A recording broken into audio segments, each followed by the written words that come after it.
Looks good. Well, these bags are heavy. I don't know how you carry them all these years. Wait till they're packed. You guys must be really excited about this writers' conference. Excited. 3 days in New York, the most dynamic city in the world, brushing elbows with some of the great writers of our time. Excited can't begin to describe the feelings I'm feeling. What does? Real excited? That's why we're leaving tonight. We want to have a free day just to enjoy the city again. Now, would either of you want anything from New York? No, thank you. I'd like a hammer.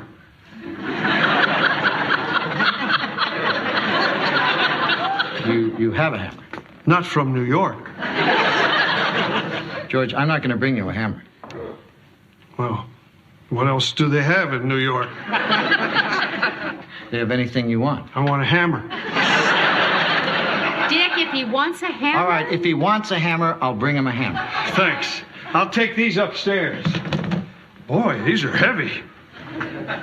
Are you two sure you're going to be all right here? We'll be fine. You're just going to have a great time. You won't be hearing from us unless there's an unexpected disaster.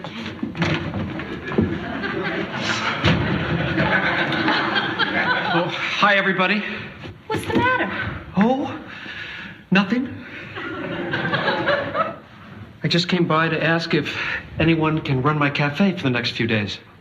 We're driving to New York tonight for a writers' conference. I didn't know anything about it. You certainly did. I stood here a couple of days ago and told you the whole story. I probably had my mind on something else. Kirk, why do you need someone to run your cafe? If I tell you, everyone has to promise not to cry or get hysterical. I think we can promise that. I'm going in the hospital tomorrow for surgery. What for? My nose. What's the matter with it? Oh, God.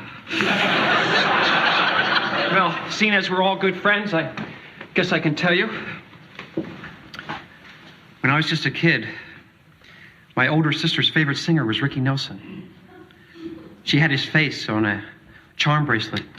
And like any normal American boy, when it came to dealing with my older sister, I was totally sadistic. What are you talking about? One day when she wasn't looking, I took her favorite charm and hid it where she'd never find it. Kirk, will you please get to the point? I've got Ricky Nelson up my nose. Kirk, of all the stories you have ever told us, that may be the most preposterous. Oh, I don't know. I've heard of that. Well, people going through their whole life with a coin up their nose or an olive pit. I heard about one guy who had a tiddlywink up his nose. See? It's not that unusual. I didn't say that. There are 4 billion people in the world. I've heard of maybe 5 like you. I can't believe you've lived with this all these years. Do you realize how lucky you are that nothing serious has happened? I'm going in the hospital tonight for an operation tomorrow. What do you people call serious? I wish there was something that we could do. There is. You could look after my cafe. We told you we're going to a writers' conference. You could cancel. We don't want to cancel. Okay, I'll find someone else. How about driving me to the hospital? Kirk, I'll drive you to the hospital. Are you sure you can steer with my head on your lap? Kirk, you can drive yourself to the hospital. You don't want to do anything for me, do you? Can't you see I'm scared? I've never been in a hospital before. I don't have anyone to turn to. Please? Take care of me?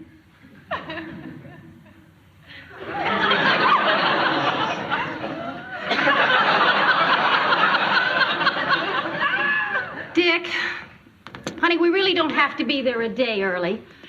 Once we know he's fine, we could leave tomorrow morning and still get there in time for cocktails and dinner tomorrow night. I guess you're right. I just don't want to miss anything. We won't. I hope you appreciate what good friends we are. Are you kidding? You're about the best friends a guy could have.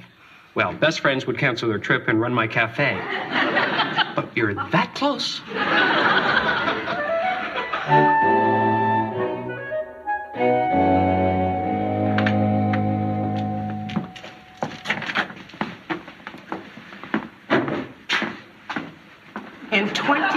of nursing, I have seen hundreds of people faint at the sight of blood. But this is the first time I've ever seen anyone faint at the sight of a gift shop. Do you feel strong enough to change into your hospital gown? I'll try.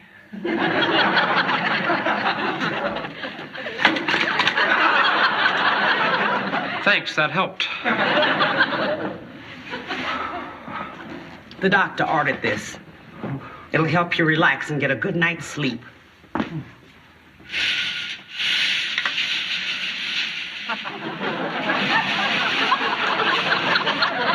can we unpack your suitcase for you? Thank you. There's nothing in here but paper. Well, I didn't want to leave everything just lying around in a safe deposit box, so I brought it with me. You brought your birth certificate, your tax return, car registration, and an autograph from George Harrison. How did you get that? I did a favor for him once. Really, what? He asked me to leave him alone, so I did. How are we doing in there? I'm not coming out in this. You're supposed to be getting in bed.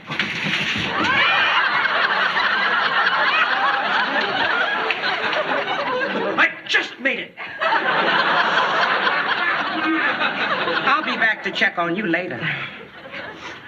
Are you comfortable? Yes? Let's go. You're leaving?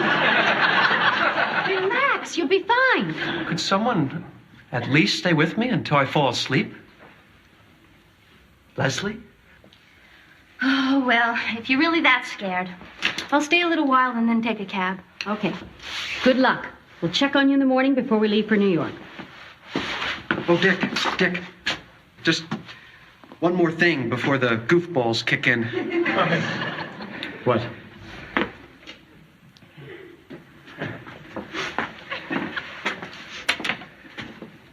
I know you've been reluctant to help me, but I did find somebody else to look after the cafe, and I took the liberty of telling them to call you before you leave if they need anything. I thought if it wasn't too much trouble, you could answer your phone. Sure.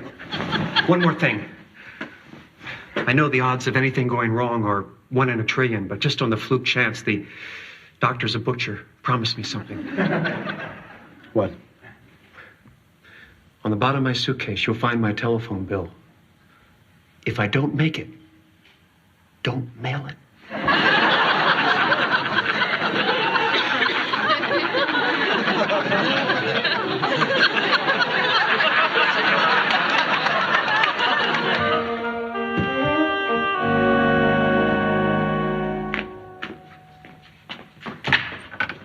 Dick, are you gonna be happy with me?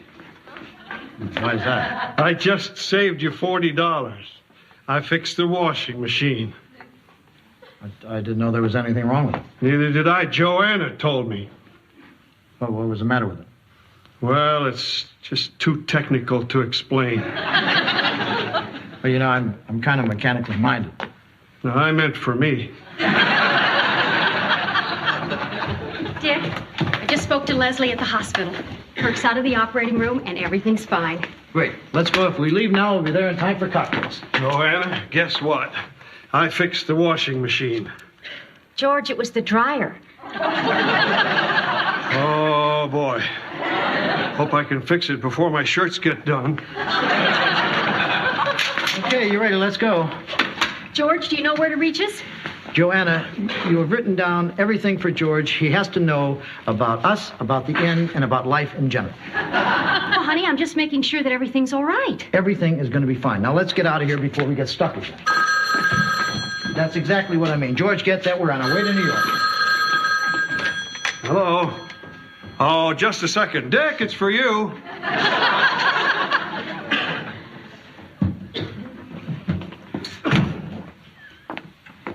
Thanks, George.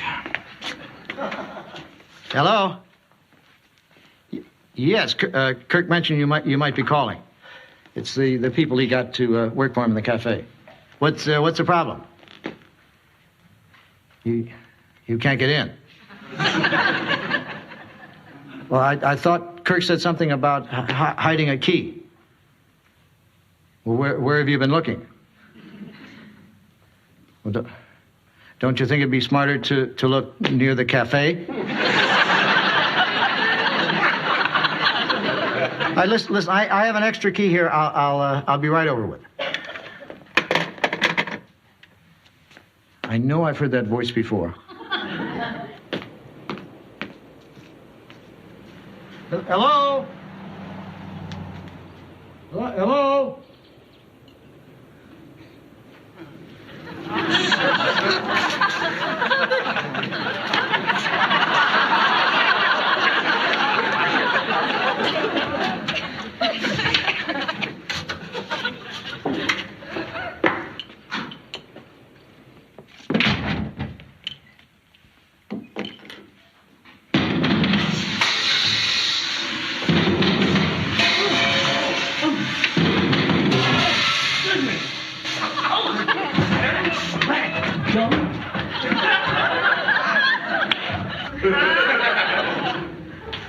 Oh, no, it's you.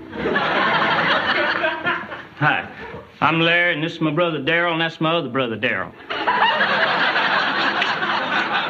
I know who you are. I thought you said you couldn't get in.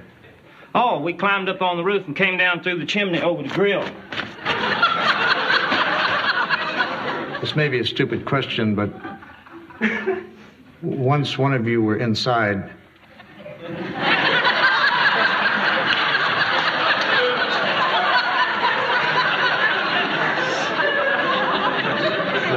why didn't he let the other two in through the door? Oh, we thought of that, but we fought too much over who'd get to crawl down the chimney. Do you know anything about running a cafe? Well, as we understand it, people ask for food and we give it to them.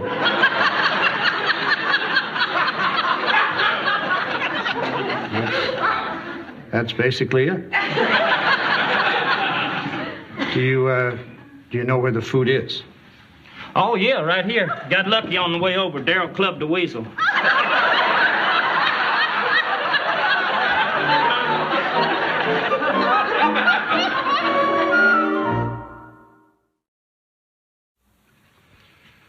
What do they actually do at a writer's conference?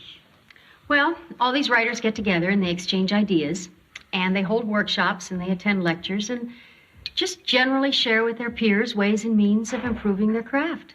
Gee, and they could do all that in 2 days? They can do all that in one morning. They spend the rest of the time making water balloons and short sheeting the beds. Oh, there you are, all set? Yeah, I would have been back sooner. You'll never guess who's running the cafe. Who? Larry, Darrell, and Darrell. You're kidding. Honey, do you think we should leave for New York with them over there? With them over there, I think we should leave, even if we weren't going to. All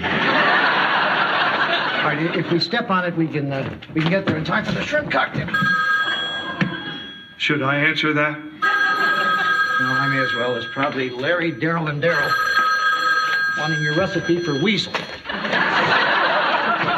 Hello? Oh, hi, Larry. Hi, Darrell. Hi, Darrell. I'm fine. Would you put Larry back on, please? Hi, Larry. I'm fine. Larry, I'm kind of in a hurry. What's the problem?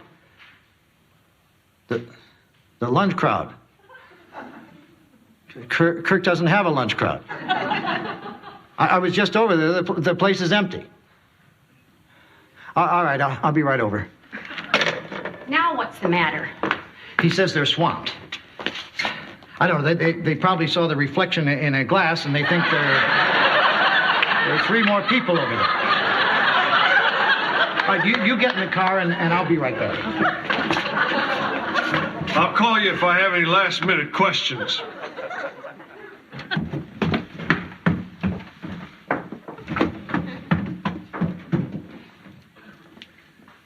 Where are you staying? It's on the list. Where's the list?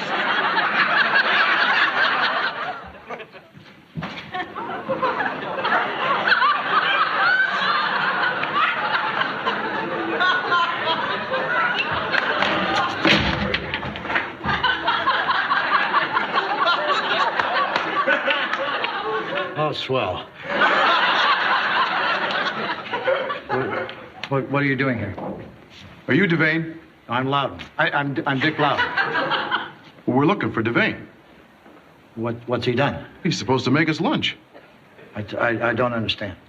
Devane has a contract with the state to provide one hot meal the first Tuesday of every month to prisoners in transit. I see.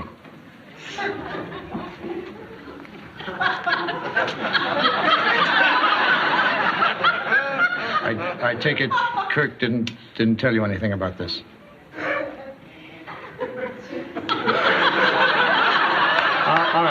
All right. It's no big problem. Just start frying up some burgers. State law requires that in addition to the meat course, prisoners be served 2 fresh vegetables, a green salad, and bread and butter. I see. Most of your prisoners will prefer your wheat bread.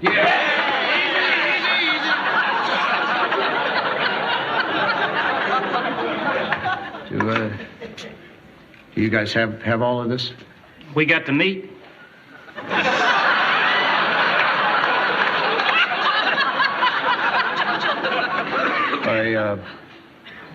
By meat, you mean ground beef, right? Right.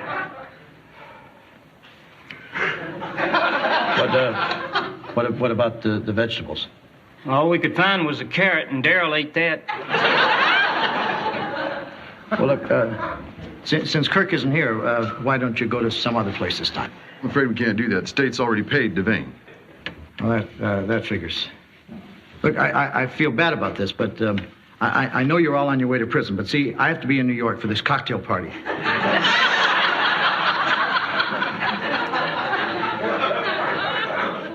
Let me see what I can do. Joanna? Honey, you want to come in here a minute? And, turn off the car. And lock it.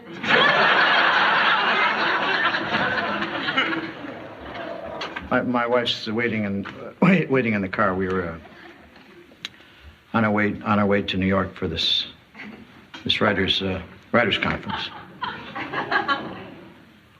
I don't know how many of you are interested in writing. I write mostly, informational type books. Just general ways of enhancing your environment. So, what are you fellas interested in?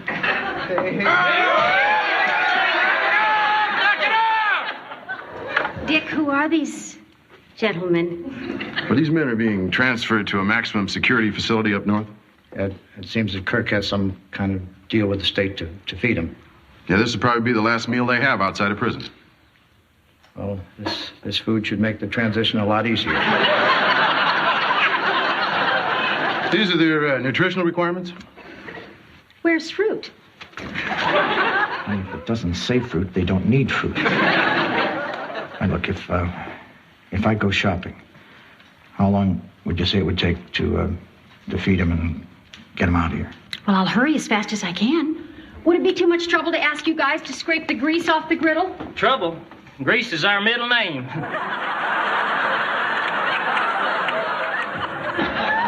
Well, I'll go shopping. I'll go with you. Is there any vegetable that you all like? Chocolate cake.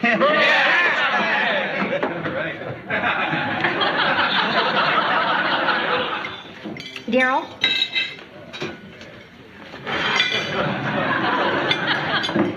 Would you mind helping me clear the dishes?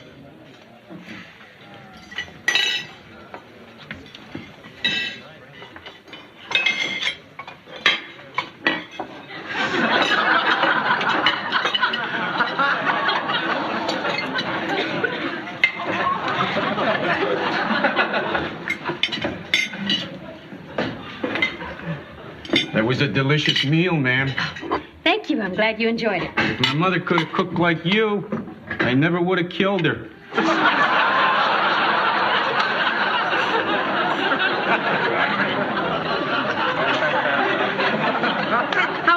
time, honey. Oh, forget it. We may as well not even go now. Why not? Oh, we missed the dinner and the cocktail party. All that are left are the stupid lectures and workshops. All right, man. Take one last look at civilization and let's get out of here. I just can't help rubbing it in sometimes. By the way, I appreciate your help, and you'll tell Devane what happened. Oh, yeah, he'll hear about it.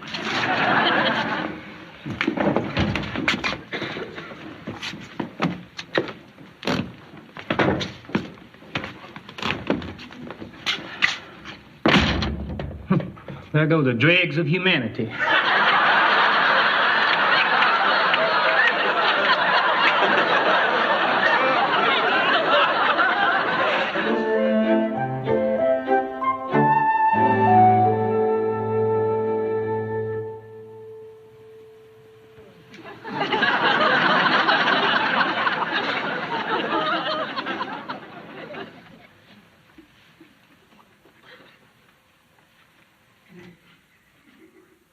Leslie, could you cut my food?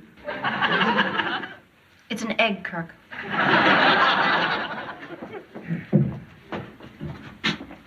What are you doing here? I thought you were at a teacher's conference. Writers' conference.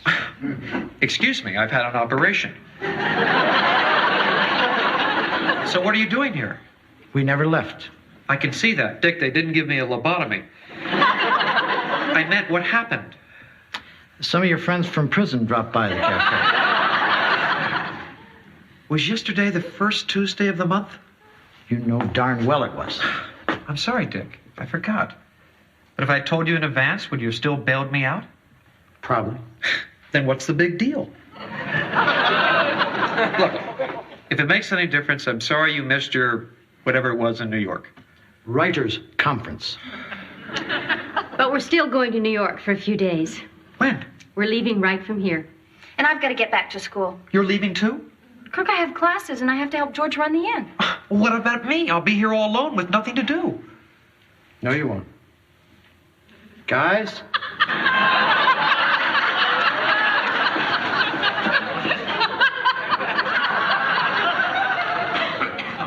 What is this? We're your Sunshine Squad. Yeah, the guys thought maybe you might be a little tired of hospital food, you know, so they brought you something special.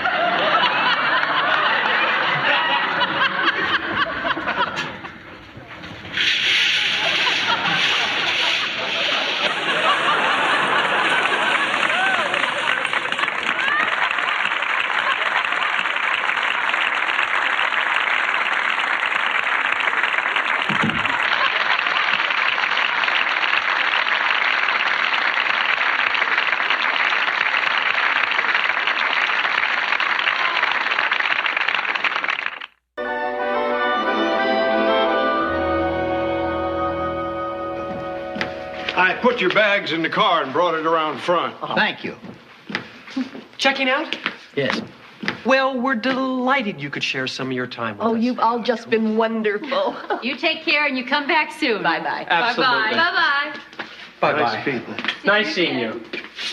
So long. Toodaloo. Have a safe trip home. Righto. So, who are the geezers?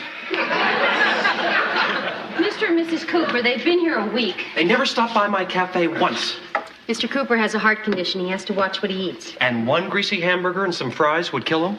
Look, all I'm saying is there's nothing wrong with my food. I eat it myself 3 times a day. Speaking of food, how'd you like to have dinner here tomorrow night? I'd kill to have dinner here tomorrow night. What's the occasion?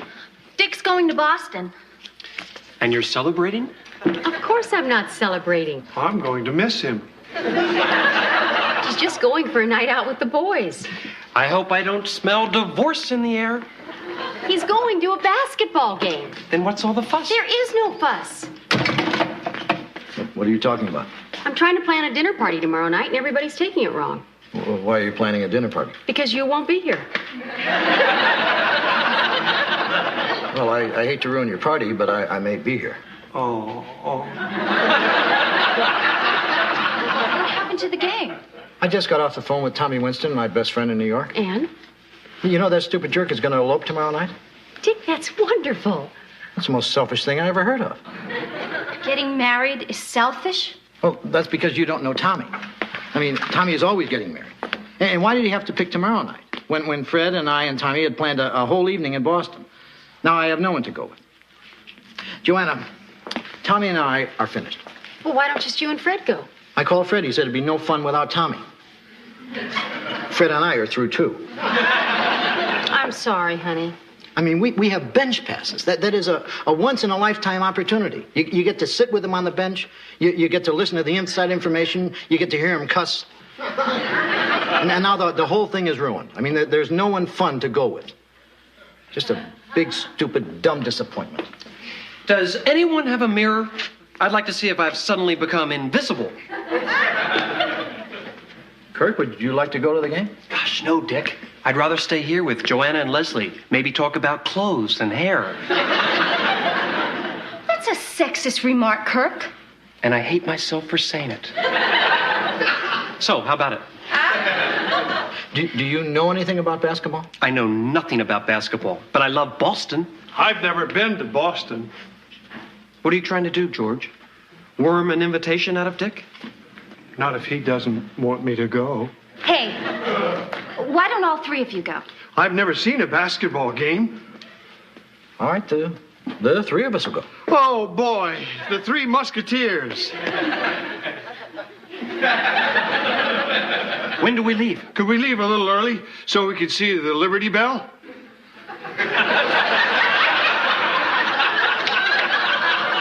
George, we'd have to leave now because the Liberty Bell is in Philadelphia. I beg your pardon, Dick. I've never been to Boston or Philadelphia. Well, the game's at 7:30. We could leave here at 3. Great. I got a feeling this is going to be the best time I've ever had. It's a dream come true for me. Have fun, Dick. Anytime the 76ers play Boston, it's a great game. How did you know who's playing? Oh, I'm a big Celtics fan. I have been since the days of Bill Russell. Maybe I should have asked you if you wanted to go to the game. No, that's okay. I mean, it's fun for just the guys to go out.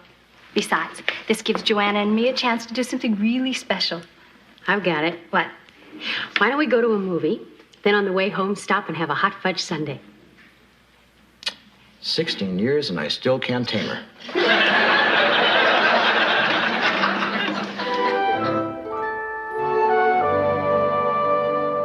Right in the dining room. Thank you.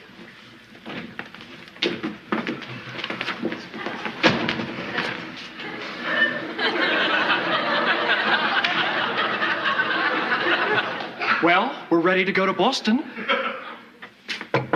Dick. Kirk and George are ready to go. Oh, I told you we'd leave at 3 o'clock. Oh, well, this may seem silly to you, but we're excited. We've never been to a professional basketball game. I've never even been to Massachusetts before. I guess we could leave a little early. You wouldn't mind, honey? No. I'll get my coat.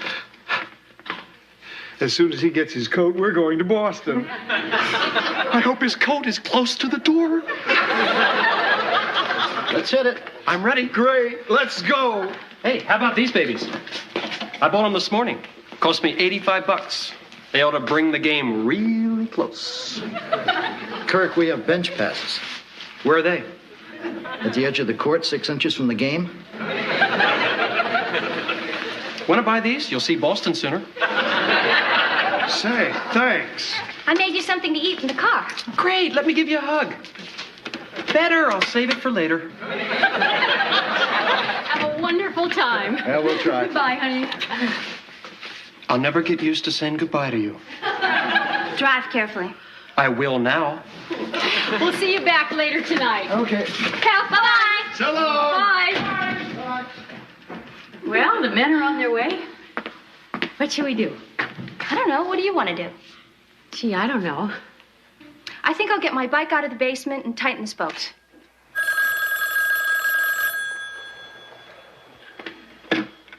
Stratford Inn. Yes, we do. For tonight, how many people? Just one? Okay. May I have your last name, please? Travanti? Travanti? First name? Daniel? So that would be Daniel Travanti? Yes, Mr. Travanti, we'll have your room waiting when you arrive.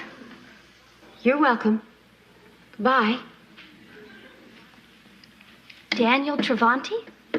That's what he said. As in Daniel J. Travanti? As in Captain Furillo? As in Hill Street Blues? Do you think it's possible? Did he sound like Daniel Travanti? Well, I don't know. It sounded like it could have been him. Wait a minute, we're being silly. There has to be more than one Daniel Travanti. What do you think the chances are that this is the Daniel Travanti? I don't know. I guess one in however many Daniel Travantis there are. But I'm willing to wait and see. Put your bike away, Leslie. I think we just found something to do.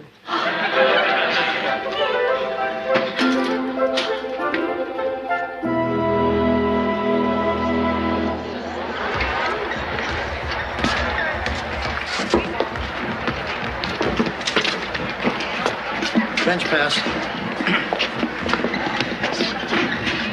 Well, this is it. The bench. The other seats have backs. George, we're going to sit with the players. Oh. Where do we sit? On the bench. Do we lie down on the full length of it, or do we pick a specific spot? Here at the end, I guess. Well, this is really great. Yeah. It seems like if we were sitting up higher, we could see better. George, most of the people here would kill for these seats. Well, this is my first time, Dick. When does the game start? Well, they're still warming up.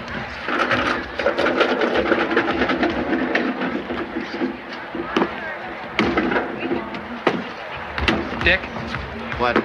Is this going to be here for the whole game? Of course not, Kirk. Kirk, these are great seats. We're going to have a completely unobstructed view of the game.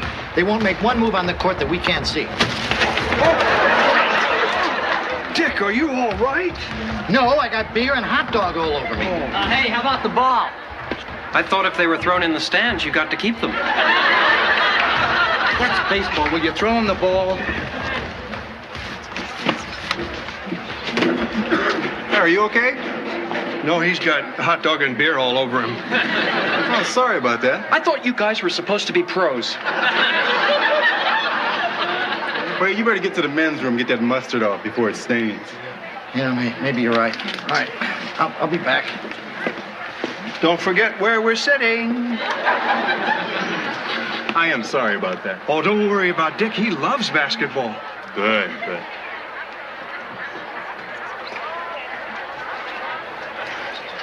Are you one of the players? Yeah. George Utley. Hi, George. Say, would you mind moving down a little bit? Sure.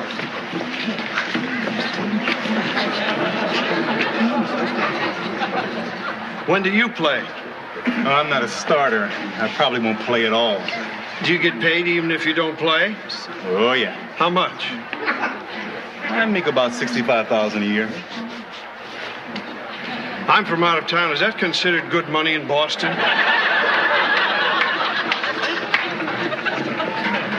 Okay, I'm back. How bad does it look? Not as bad as it smells. Thanks, Kirk. George, you want to move down? I'm sorry, sir. The game's about to start. You'll have to move on. Can't you see I'm sitting on the bench? Do you have your bench pass? I had a bench pass. I took it off when I cleaned my jacket. I guess I left it in the men's room. It's okay. He's with me. Not if he doesn't have a pass. I had a bench pass. Sorry, sir. If you can't show me your bench pass, you'll have to move. Oh, now, wait a minute. Well, you can use my pass, Dick. I don't want your pass. I have my pass. Why don't you just come with me and we'll get this cleared up? But you stay here. I'll be right back. Don't forget where we're sitting. And here's the tip-off.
Okay.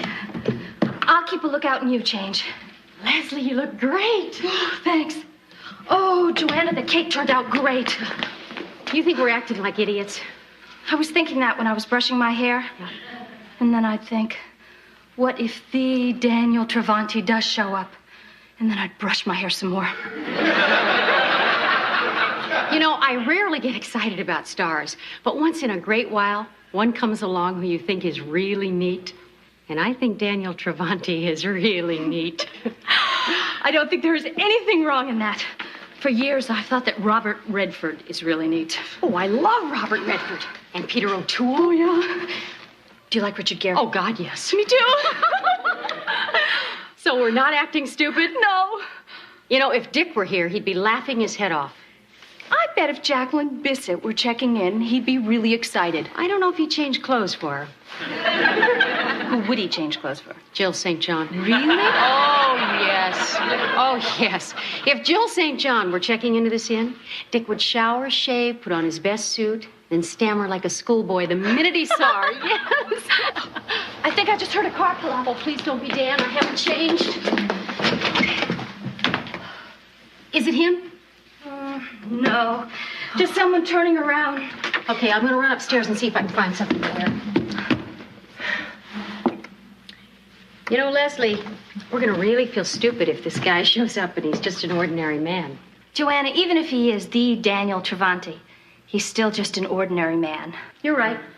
He puts on his pants one leg at a time, just like everybody else. Oh, God, what would you pay to see that?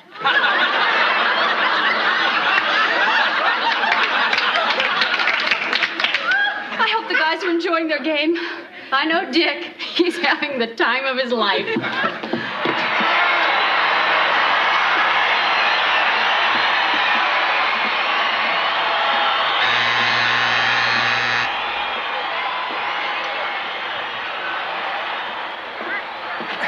What happened? Timeout. There's an injured player. What's the score? 108 to 108. How much time left? 40 seconds. Oh, great. The most exciting game of the year, and I spent it in a tunnel with a cop. Police officer. Excuse me. I had a bench pass. I've sat on the bench. It's not that big a deal. You never sat on the bench. I did too. Last season we had Cleveland in here. Nobody showed up, so I sat on the bench. It's not that big a deal. You could see. You can see. I can see the tops of the players' heads in one basket. Look, the game's going to be over in a minute. The players and the press will be coming through. You'll have to move back against the wall. You're kidding. No. Mr. Loudon, you'll have to move back farther than that. And against the wall.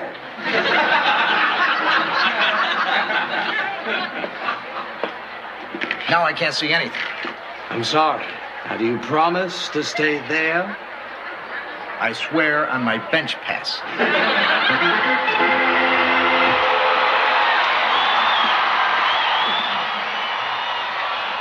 Hi. Hey, you got any more of those? Sorry.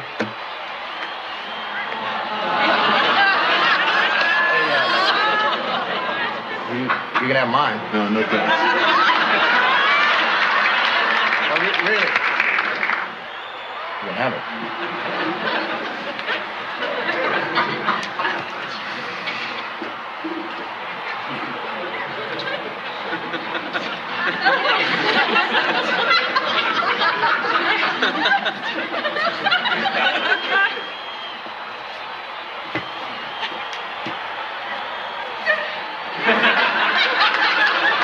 Hey, buddy.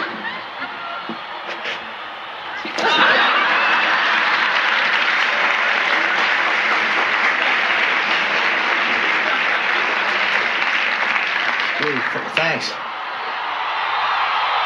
Ladies and gentlemen, the Celtics thank you for attending this evening. Please drive carefully. Who won? What was it? What was the score? Who won? Hi, Dick. Oh, we sure missed you. Hey, where did you get the canoes? Never mind. What was the score? 112, 111? Who won? I don't know. What do you mean you don't know? I was enjoying the game. Kirk, who won? Beats me. Well, you turned out to be great friends. You know that? I spent the entire game in a tunnel with a cop, and you don't know who won. Dick's mad at us. I know. Hey, George, how's it going? Oh, okay. Guys? Hey, if you guys want to come into the locker room, come on. You should meet all the players. Do you want to go to the locker room? It might be fun. Do you think he meant for Dick to go into the locker room? He was looking at all of us when he said it. Of course he meant me. Now, let's go in. Hey, where are you guys going? The locker room. Not without a bench pass. Look, I missed the whole game. At least I can go in there and watch him snap some towels. Not without a pass. All right, why don't you guys go ahead? I'll wait out here. Oh, we'll only be a minute.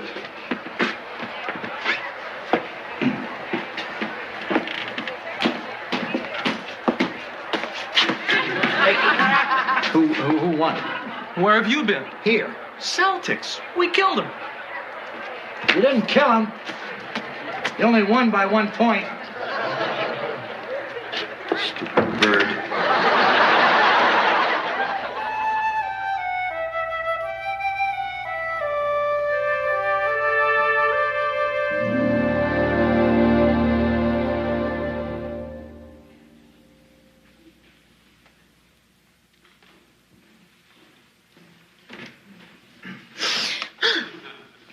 Is it him? No, it's only Dick. Hey, what's going on? We thought you were Daniel J. Travanti. Well, I guess if you're groggy and the light hits me just right. No, Dick. He called just after you left. He wanted a room for tonight. Daniel Travanti called here and wanted a room? Well, someone named Daniel Travanti called, but he never showed up. And you've been sitting here all night waiting for him? Well, we haven't been sitting here all night. Yeah, we spent most of it getting ready. So how was the game?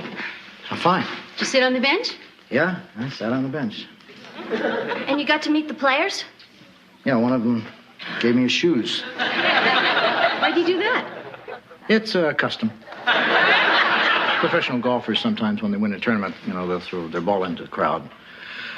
Professional basketball players, they throw their shoes.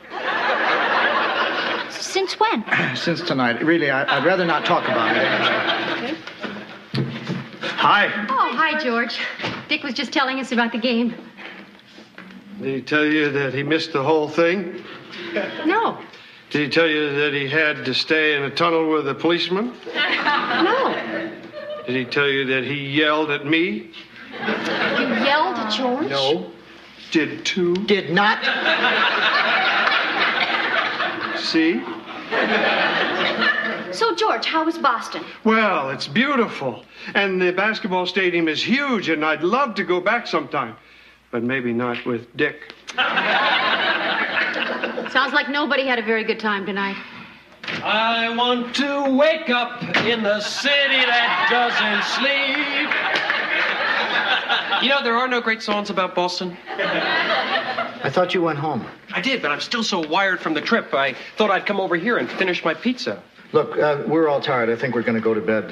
Why don't you turn out the lights and lock up? Okay. Can I bum a glass of milk? Don't you have any milk at your cafe?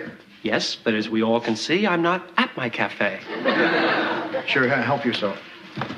Well, Dick, in spite of our differences, I had a wonderful time. I'm glad, George. Yeah, let's do it every year. Let's play it by ear.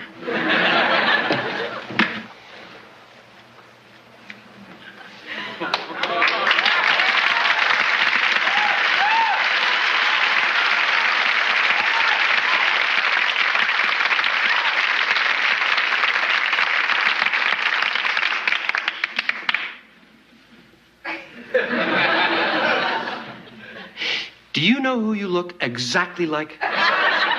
Who? I'll tell you when I think of it. I have a reservation. Well, the innkeeper's gone to bed, but what the heck? I'm drinking his milk. I can check you in. Okay. How do they do this in the movies? You have to sign the register. Okay. Good. And you'll need a key. Okay. That's room 8 at the top of the stairs, Mr. I just thought of who you look like. Could you wait right here while I wake everyone up in town? Listen, I have to be up at the crack of dawn. I really need a few hours sleep, so... Okay, look, just do me one favor. I own the Minuteman Cafe next door. Before you leave tomorrow, if you just could come over for 5 minutes so I could get a picture of you pretending to eat my food. Sure. See you tomorrow, Captain. And hey, let's be careful up there.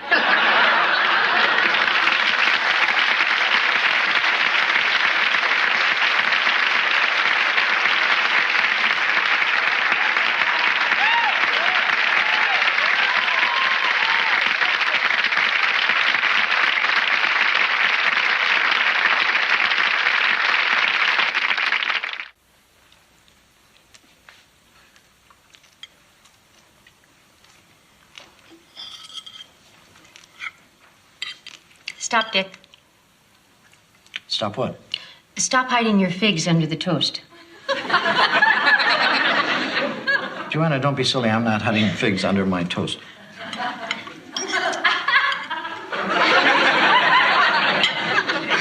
Oh, what do you know, figs?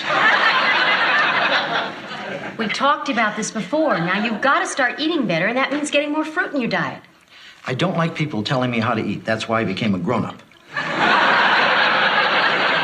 He's not eating his figs. I was saving them for dessert. Just try them. They're delicious. I hate figs. They're full of vitamins. I hate vitamins. That's dumb. Why would anybody hate vitamins?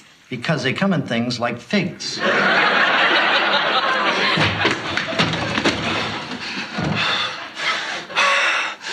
Anything wrong? I think I'm gonna faint.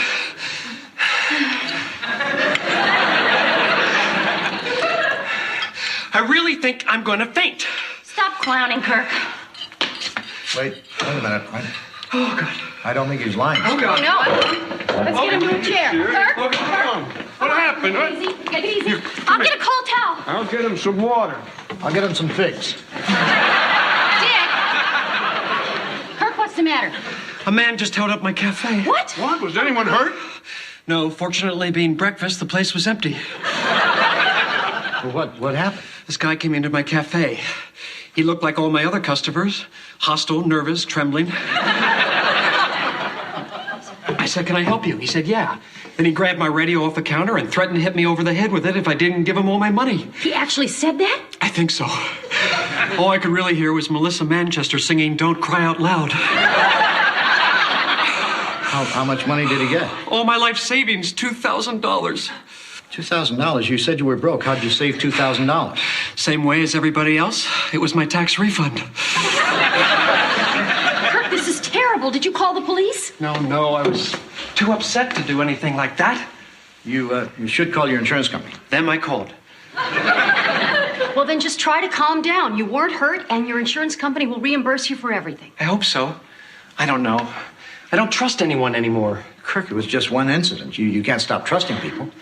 You don't know what it feels like to be threatened like that. I was terrorized, Dick. There's no telling what kind of psychological trauma I may have suffered. Right now, I'm afraid to walk out on the street again. Kirk, is there anything I can do? How about a movie?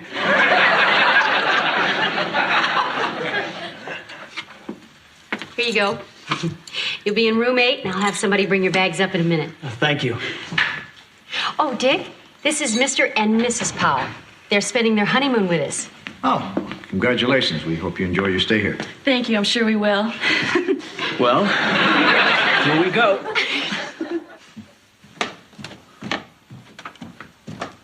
Oh, I always think that's so romantic. Why didn't you ever carry me over the threshold? We talked about that, remember? We did? Yeah, I asked you if you wanted to go through a basically sexist tradition, and probably the two of us look like idiots, and you said, I guess not.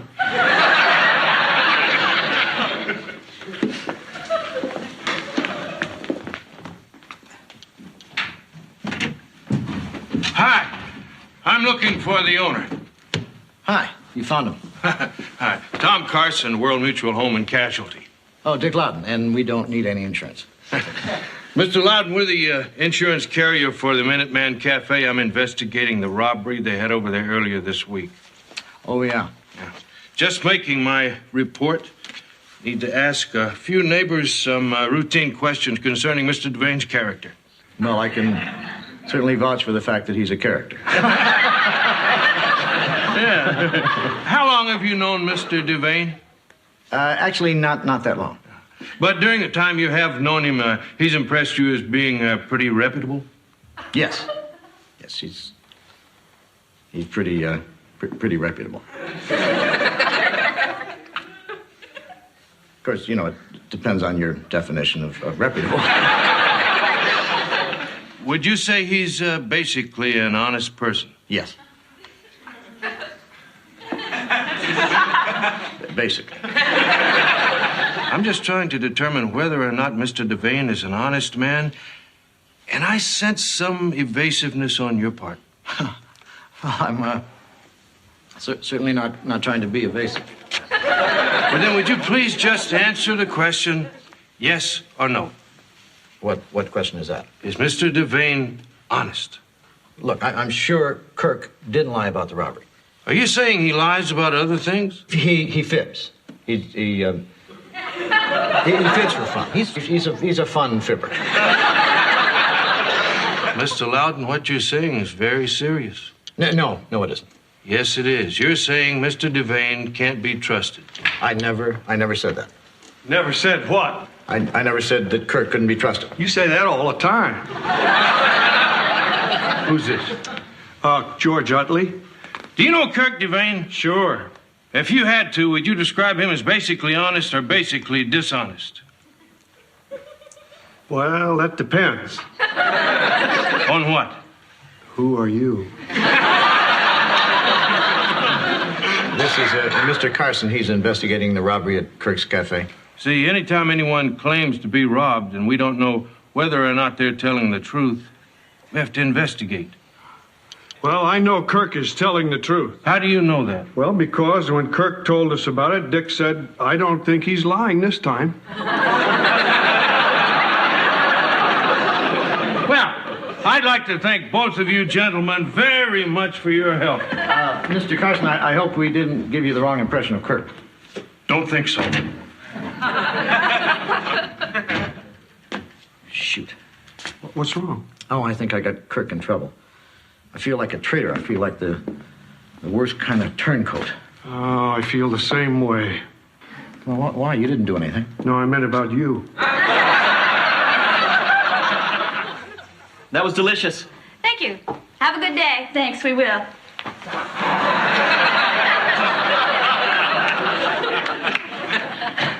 Honey, I'm so glad you decided to let me make you a healthy breakfast for a change. Well, I guess one healthy breakfast isn't going to kill me.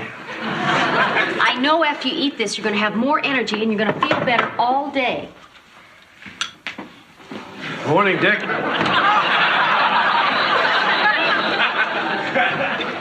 Morning, George. Would you pass the butter, please? Thank you.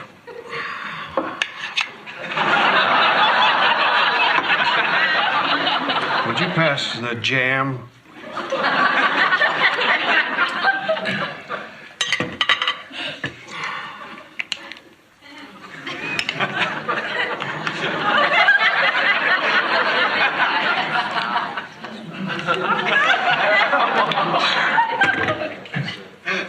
Could you pass the syrup, please?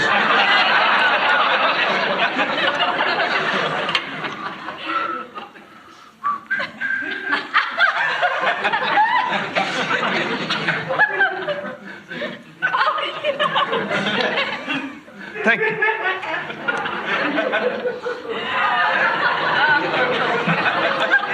have any powdered sugar? I can't eat this. All right. I'll get you a stack of cholesterol and fat. Do you want to explain to me what happened over here yesterday? Kirk, what are you talking about? I'm talking about someone singing like a canary to the insurance investigator. All right, Dick, here's your breakfast. Oh, sure. Sing like a bird, eat like a pig. Is there a problem, Kirk? Problem? When that investigator left my cafe yesterday, everything was fine. Now he's snooping all over town, asking people questions about me. Apparently, someone has led him to believe I might not be telling the truth. I guess that would be Dick. Kirk, Dick didn't tell the investigator anything he couldn't have heard from 100 other people. But he might not have talked to 100 other people if Dick hadn't told him I was a liar. I only said you lied occasionally. Couldn't you have stretched the truth? That was stretching the truth. Well, thanks to you, I'm trapped now. What do you mean? They've asked me to drive up to Burlington this afternoon to take a lie detector test. What's wrong with that? What if I don't pass? Kirk, if you're telling the truth about the robbery, you have nothing to fear. Dick, you know how I am. There's something inside me that won't allow me to tell the truth. I'm just afraid if they hook me up to that machine, I'll burst into flames. Would it make you feel better if I went along with you? Are you volunteering because you're my friend or because you feel guilty? Because I feel guilty. Kirk, if you want me to, I'll go with you. Thank you, Leslie, but I'd never drag someone I care about down into this slimy, seamy mess. I'll take Dick.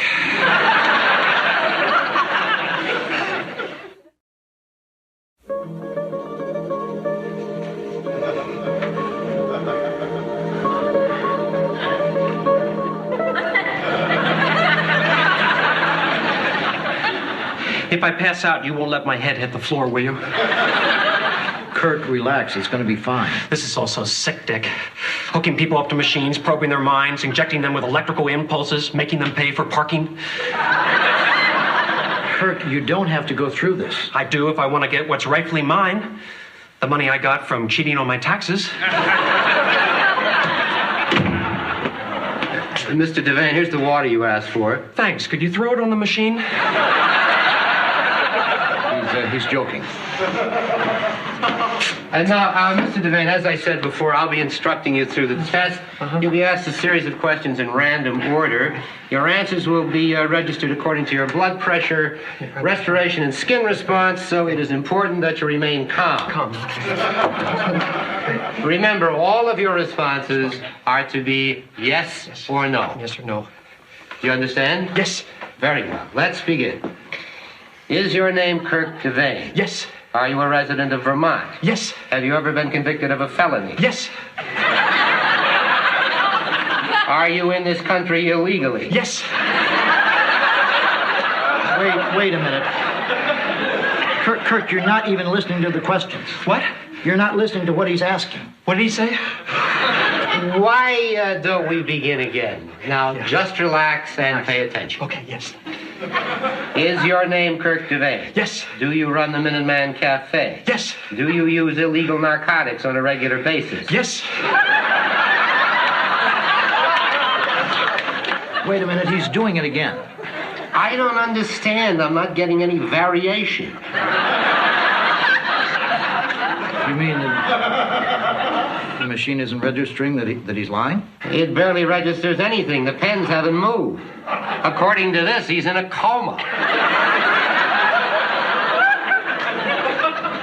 Well, maybe the machine's broken. Well, it was working earlier today. Would you mind answering a few questions just to test it? Me? Well, it will only take a minute. Here, just let me get you unfastened here. There you go. You're free. Would you stand up, please? Yes.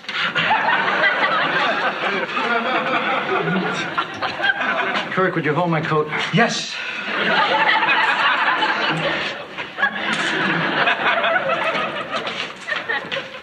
This must be fascinating work. Yes.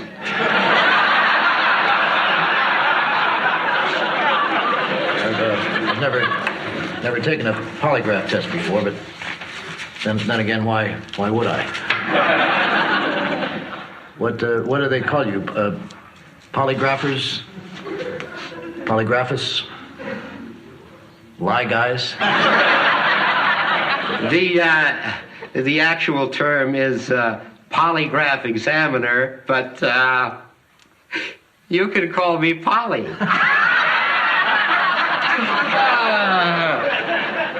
There, now that does it. Now remember to relax. Make all of your responses yes or no. Right. I mean yes. Fine, then let's begin. Is your name Dick Loudon? Yes. No. My friends call me Dick, but my name is Richard Loudon. Just answer yes or no. These aren't trick questions. I'm sorry. Are you a resident of Vermont? Yes. No. What I mean is I live here now, but I've only lived here for a couple months, so I'm not sure I'm a legal resident. I'm doing it again, aren't I? It's all right. You do show that the instrument is definitely working. Then how do you explain his test? I can't explain it. For some reason, he doesn't register on a polygraph. Well, what does this mean? If he doesn't register, it means there's nothing I can do to support his claim. I'm sorry.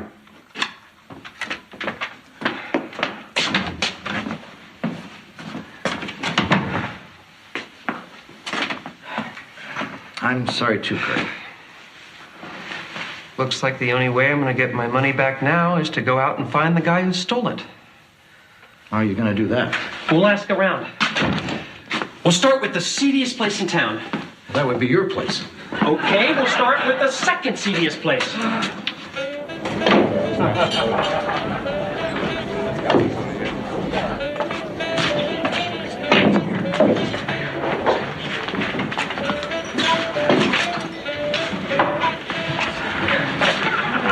Kurt, this is crazy. It's not crazy. This is the kind of place where crummy people hang out. Hi, Kurt. Hi, nice How's it going? Good to see you.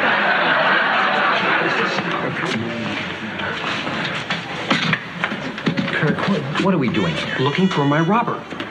What do you gentlemen have? Look, we don't have time to order. We just want to know if you've seen anybody around here who might be a vicious criminal. What are you talking about? His cafe was robbed. He's trying to find out who did it. Oh, you must be from the Minuteman. See, they have heard about it. Everybody's heard about it. Oh, yeah. We were talking, and we figured whoever did it must be from out of town. Why's that? Well, because no one from this town would go in there. Did you want anything on the menu? No. Let's go. Just give me one last shot at it. What are you going to do? I'm not going to do anything embarrassing. I'm just going to offer a reward for any information leading to the arrest, conviction, and execution of the person who did it. Kirk, that's ridiculous. It's ridiculous to make a plea for help, Dick. These people, cruddy as they are still my neighbors. And around here, neighbors are always willing to lend a hand. People, hello, everyone. Can you listen up, please, just for a second? Can you just listen up? Thank you. As you may or may not know, the Minuteman Cafe was robbed last week.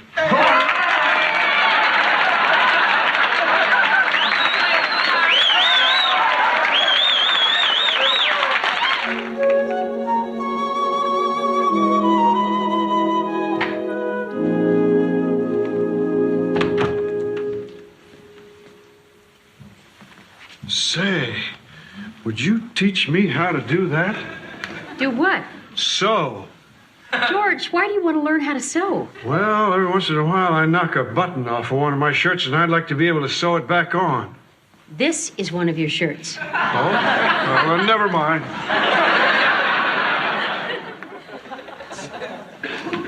There you are. I thought you guys would have been back hours ago. How did the test go? You know how a vampire doesn't show up in a mirror?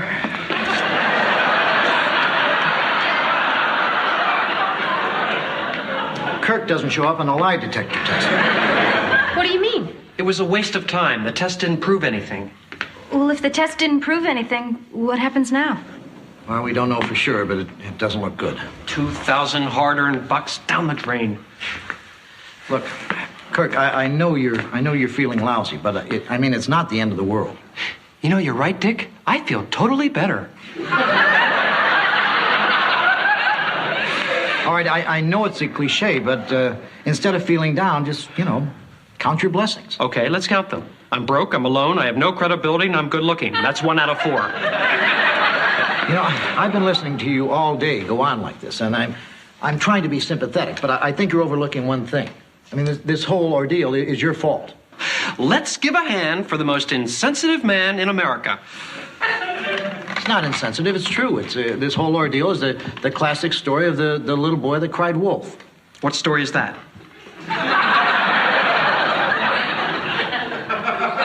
You never heard the story about the little boy that cried wolf? Nope. Well, it's a story about this little shepherd boy, and he was out watching over his lambs. His what? His lambs. You mean his sheep? Lambs are sheep. Honey, there's no such thing as a flock of lambs. I didn't say flock. It could have been a pair of lambs. I always heard it was goats. All right, whatever. Anyway, the point is, he was out watching over his herd of whatever, and he was bored. And he thought it'd be fun to run into town and tell everyone that he had seen a wolf. He cried wolf. What? Honey, I don't mean to interrupt, but you said the little boy went into town and told everyone he'd seen a wolf. Actually, he cried wolf, and the whole town came running. No, the way I heard it, only his mother and father came running. I thought everybody came running right away. But what difference does it make? It doesn't make any difference. Why are you telling the story? Just hear me out. The little shepherd boy kept crying wolf because he enjoyed fooling people. But he had cried wolf so much that when a wolf really came, no one believed him and no one came to help him. Is there supposed to be a point to this? Yes, the wolf ate his lambs. Sheep. Goats. I thought the wolf ate the little boy. I don't care if the wolf ate the whole damn town. The moral of the story is that someone or something, somewhere, somehow got eaten by the wolf. Because the little shepherd boy lied, and no one believed him anymore. This is a religious story, isn't it, Dick? No. Don't you understand what he's saying? If you lie all the time, no one's going to believe you. Even if you're telling the truth? That's right. That's exactly what happened here. All your chickens have come home to roost. Why are you suddenly obsessed with livestock?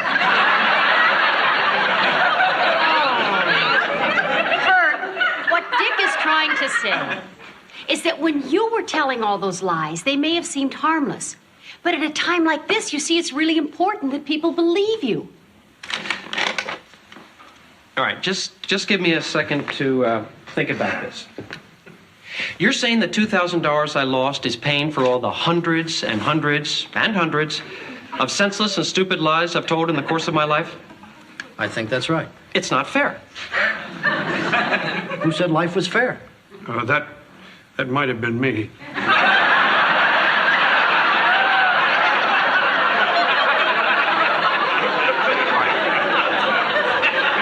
Now, let me get this straight. You all know the story, right? Yeah. Who told it to you? Our parents. Yeah. Can I use your phone, Dick? Sure.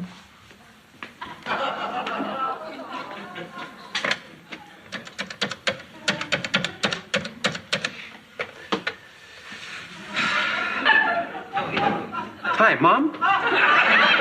This is Kirk. Oh, come on, don't start crying. I know it's been a long time. Since 1978? Vermont. Yeah, I own a little cafe. Look, I don't have time to chit-chat. Mom, why didn't you ever tell me the story about the little boy who cried wolf? Well, they said it was a wolf.